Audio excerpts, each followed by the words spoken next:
Good morning, welcome to Crazy Bong. আজকে আমি করেছি অনুষ্ঠান বাড়ির দই কাতলা, এবং সেটা আমার এখন পাতে।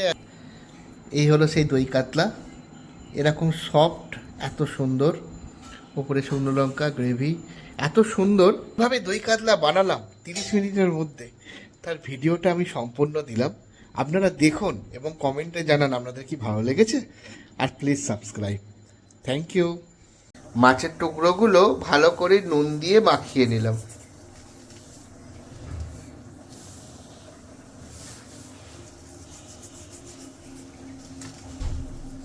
এইভাবে মাছের টুকরোগুলো মাখাতে হবে।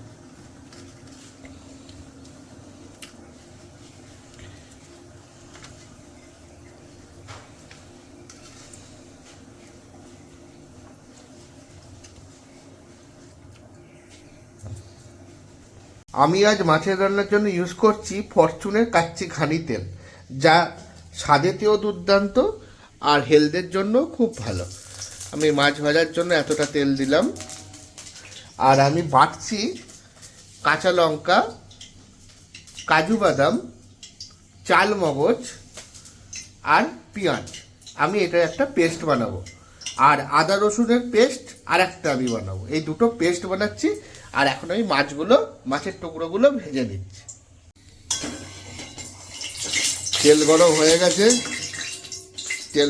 গেছে, এবার আমি একটা একটা করে মাছ ছেড়ে দেবো।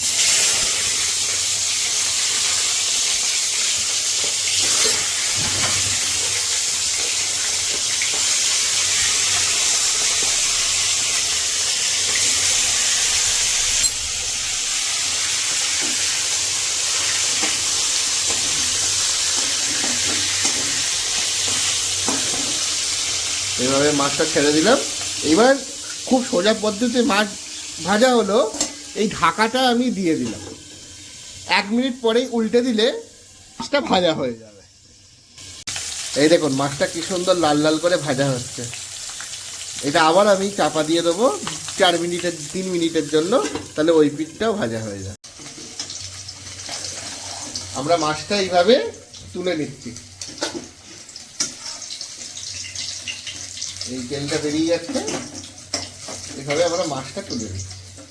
আমার হাতে এখন আছে শুকনো লঙ্কা, তেজপাতা, গোটা জিরে আর গোটা গরম মশলা। মাছ ভাজার তেলেই আমি এটা পুরো দিয়ে দিলাম। তো এইটা একটুখানি ভাজা হলেই আমি সঙ্গে সঙ্গে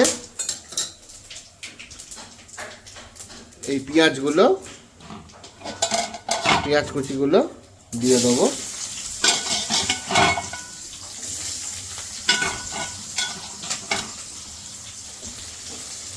দুখানা মতো পেঁয়াজ দিলেই আমার এই 10 টুকরো মাছ রান্না হয়ে যাবে।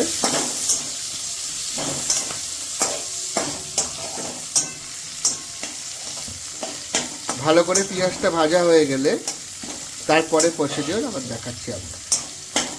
দইটার মধ্যে আমি 3 চামচ চিনি অ্যাড করলাম। এটা আমার রেডি হয়ে গেল।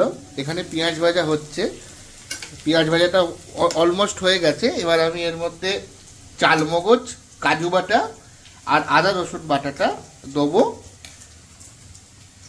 এই দেখুন কাজু বাটা দিলাম, হাতে করে দিতে হবে। 1 সেকেন্ড। কাজু বাটা দেওয়া হয়ে গেছে, তার উপর আমি দিলাম এই আদা রসুন বাটা। এবার আমি এটাকে ভালো করে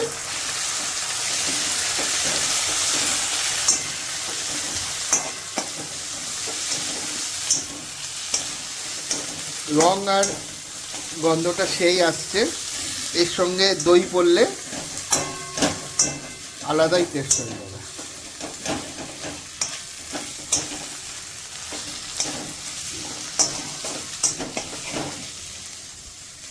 মশলাটা খুব সুন্দর করে আমি এটা ফুটতে 5 মিনিটের জন্য দিয়ে দিলাম। একটু লঙ্কা গুঁড়ো আর নুন একটুখানি স্বাদ মতো দিলাম।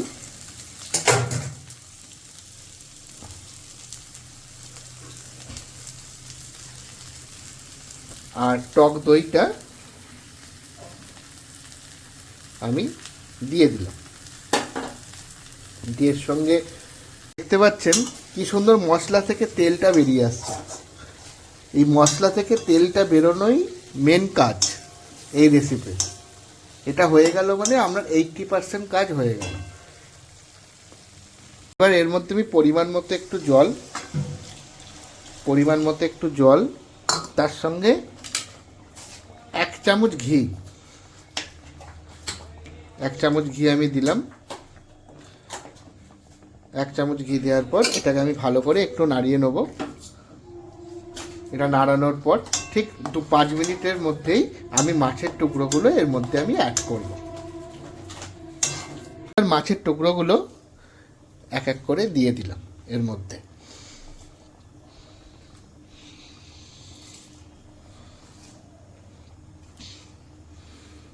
এইভাবে আপনাদের তৈরি হয়ে গেল অনুষ্ঠান বাড়ির দই কাতলা।